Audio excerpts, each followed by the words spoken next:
Guys, diba? Ngayon ay araw ng Biyernes. Siyempre, Munggo Day. Ang kinagawian ng lahat ay kapag Biyernes ay nagmumunggo. Ano nga bang dahon yung inilalagay kapag magluluto tayo ng munggo? Siyempre, walang iba kundi ang dahon ng palaya.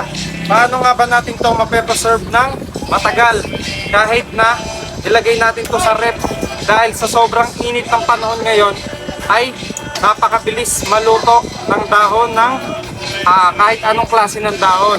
Halimbawa, meron kayo ngayon yung dahon ng palaya, magluluto kayo ng munggo. Ngayon, ito yung dahon ng palaya.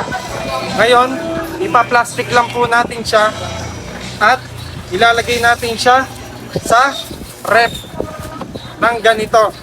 Ayan.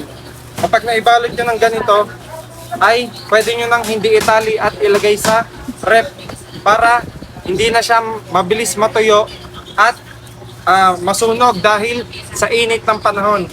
Kaya kapag magluluto kayo at hindi nyo pa iluluto, ilagay nyo sa plastic na ganito at ilagay nyo sa refrigerator.